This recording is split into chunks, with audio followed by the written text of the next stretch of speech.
ትርታ 97.6 FM ከልቡ የቀረበ ሀገር ውስጥና ከባህር ማዶ የተሰሙ ዋና ዋና አበይት ዜናዎችን ወደ እናንተ የምናደርስበት ሰዓት ላይ እንገኛለን። የሀገር ውስጥ ጉዳዮችን በማስቀደም እንጀምራለን። ወደ ሀገር ውስጥ በሚገቡና በሀገር ውስጥ በሚመረቱ ምርቶች ላይ ጥብቅ የጥራት ፍተሻ እያደረገ መሆኑን የኢትዮጵያ ተስማሚነት ምዘና ድርጅት አስታውቋል።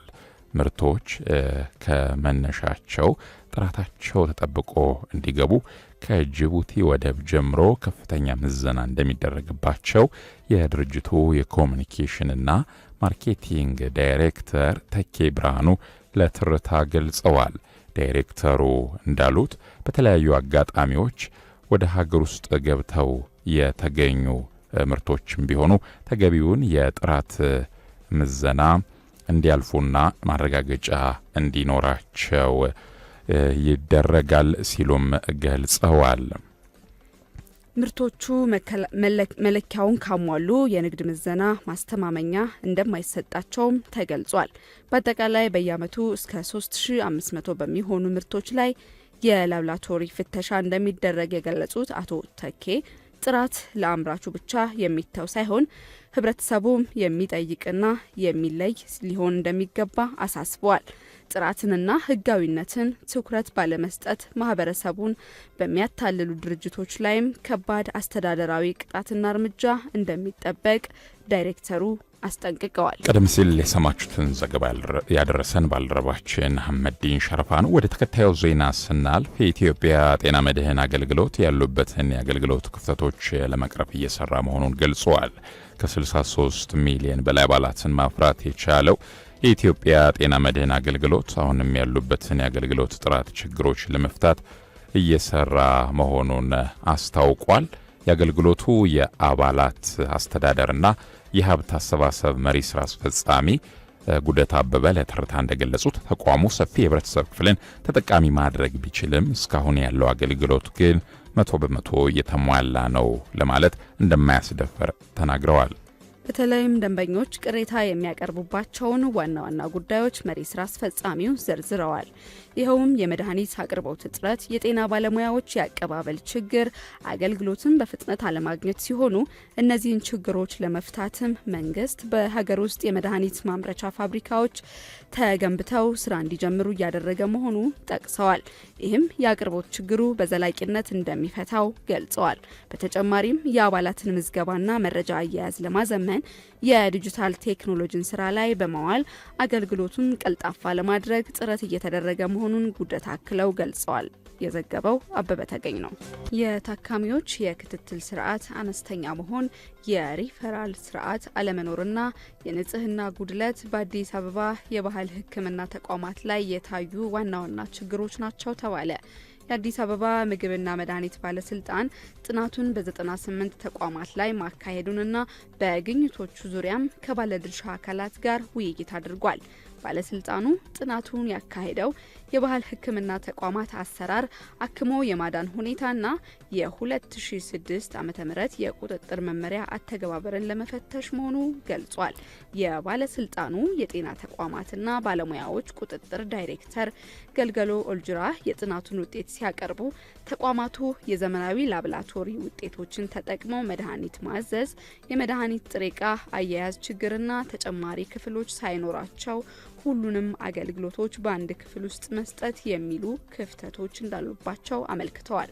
በሌላ በኩል የተቀመጠውን ስታንዳርድ በማሟላት ረገድ አርአያ ሊሆኑ የሚችሉ ተቋማት መኖራቸውን የገለጹት ዳይሬክተሩ ችግሮቹን ለመፍታት የመመሪያው አተገባበር ከነባራዊ ሁኔታ ጋር መጣጣም እንዳለበት ጠቁመዋል። በቀጣይም ቁጥጥሩን በማጠናከር በዘርፉ የሚታዩ የአሰራር ጉድለቶችን ለማረም መስራት አለበት መባሉን ትርታ ከአዲስ አበባ ምግብ መድኃኒት ባለስልጣን ሰምተዋል። ባንኮች ከጥር 19 ቀን 2018 ዓ.ም ጀምሮ የጉምሩክ ዋጋን እንደ አመላካች ዋጋ ይጠቀሙ ሲል የኢትዮጵያ ብሔራዊ ባንክ አስታወቀ። ባንኩ ጉዳዩን አስመልክቶ ባወጣው መግለጫ ባንኮች ለተመረጡ የገቢ እቃዎች የብድር ሰነድ ይሁን ሌላ ክፍያ መንገድ ሲፈቅዱ የኢትዮጵያ ጉምሩክ ኮሚሽን ተመንን እንደ አመላካች ዋጋ ሊጠቀሙ ይገባል ብሏል። የኢትዮጵያ ብሔራዊ ባንክ በሐምሌ 2016 ዓ.ም ተግባራዊ ያደረገው የውጭ ምንዛሬ መመሪያን ተከትሎ የሀገሪቱ የውጭ ምንዛሬ ተመን በገበያ እንዲወሰን መደረጉንም አስታውሷል። መመሪያው ባንኮች ከደንበኞቻቸው ጋር በመደራደር የውጭ ምንዛሬ መሸጫና መግዣ ተመኖችን መወሰን እንዲችሉ ይፈቅዳል ነው ያለው። በተጨማሪም ባንኮች ቀደም ሲል ይጠቀሙበት የነበረው ዝቅተኛ የገቢ እቃዎች ዋጋ መመሪያ በመሰረዙ አሁን ግን በአዲሱ የውጭ ምንዛሬ መመሪያ መሰረት የገቢ የእቃዎችን ዋጋ ትክክለኛነት የማረጋገጥ ኃላፊነት እንዳለባቸውም ጠቅሷል። በመሆኑም የዋጋ ልዩነቶችን ለማስተካከልና የዋጋ ማጣቀሻዎችን ለማጣጣም ሁሉም ባንኮች ከጥር 19 2018 ጀምሮ የኢትዮጵያ ጉምሩክ ኮሚሽን ተመንን እንደ አመላካች ዋጋ ይጠቀማሉ ነው ያለው ብሔራዊ ባንክ። የኮንጎ ሪፐብሊክና የኮንጎ ዲሞክራሲያዊ ሪፐብሊክ ፕሬዝዳንቶች ከኤም23 አማጽያን ጋር ያለውን ግጭት ለመፍታት ተወያዩ።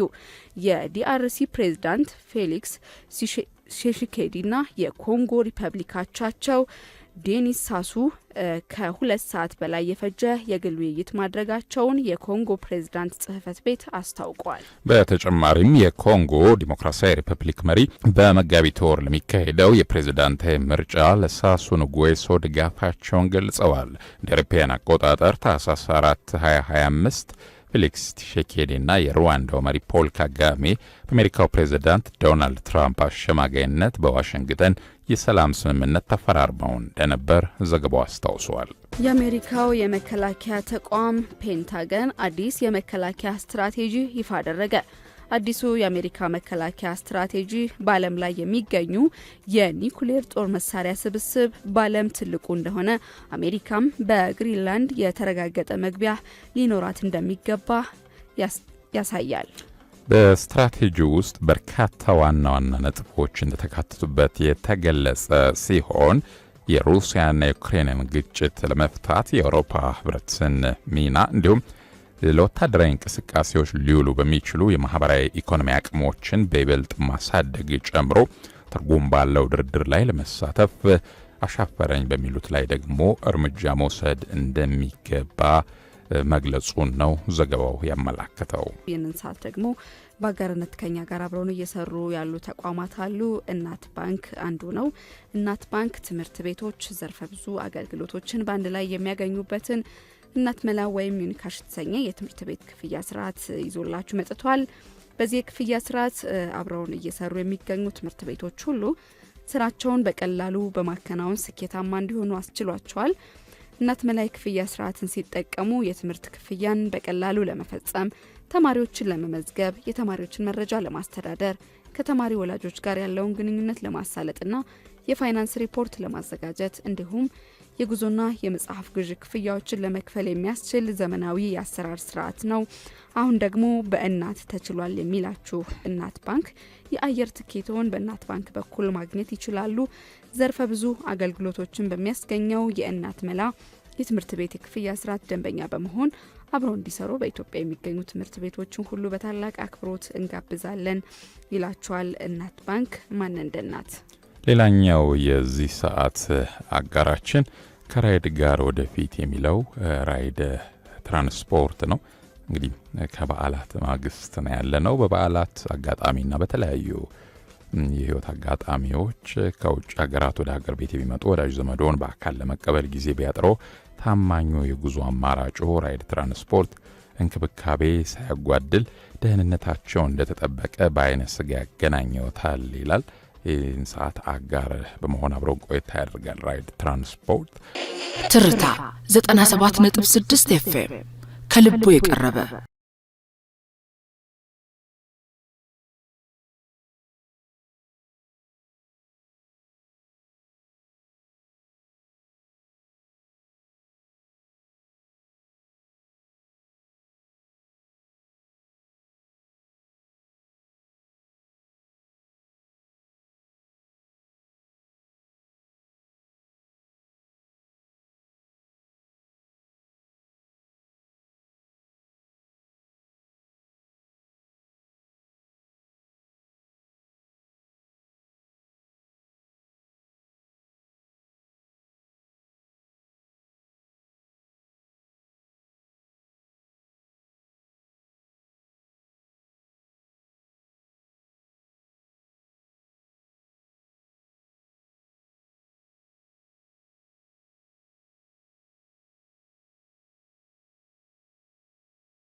የኮንጎ ሪፐብሊክና የኮንጎ ዲሞክራሲያዊ ሪፐብሊክ ፕሬዝዳንቶች ከኤም23 አማጽያን ጋር ያለውን ግጭት ለመፍታት ተወያዩ። የዲአርሲ ፕሬዝዳንት ፌሊክስ ቲሼኬዲና የኮንጎ ሪፐብሊክ አቻቸው ዴኒስ ሳሱ ከ2 ሰዓት በላይ የፈጀ የግል ውይይት ማድረጋቸውን የኮንጎ ፕሬዝዳንት ጽህፈት ቤት አስታውቋል። በተጨማሪም የኮንጎ ዲሞክራሲያዊ ሪፐብሊክ መሪ በመጋቢት ወር ለሚካሄደው የፕሬዝዳንታዊ ምርጫ እንዲሁ ለአቻቸው ለሳሱ ንጉዌሶ ድጋፋቸውን ገልጸዋል። ለአውሮፓውያን አቆጣጠር ታህሳስ 4 2025 ቲሼኬዲና የሩዋንዳው መሪ ፖል ካጋሜ በአሜሪካው ፕሬዝዳንት ዶናልድ ትራምፕ አሸማጋይነት በዋሽንግተን የሰላም ስምምነት ተፈራርመው እንደነበር ዘገባው አስታውሷል።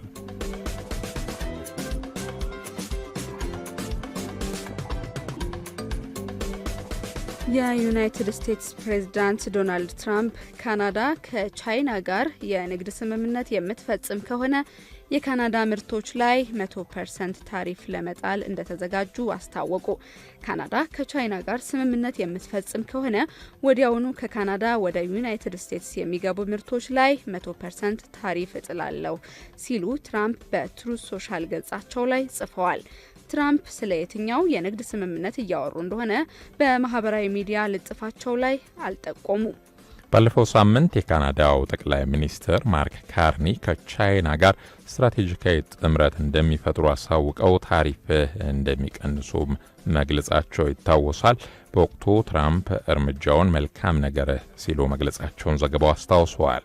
ነገር ግን ካርኒ በዳቮስ አሜሪካ የዓለምን ቅርጽ እየቀየረች ነው የሚል ንግግር ማድረጋቸውን ተከትሎ በካናዳና በአሜሪካ መካከል ያለው ግንኙነት ሳይሻክር እንዳልቀረ ዘገባው አስታውሷል።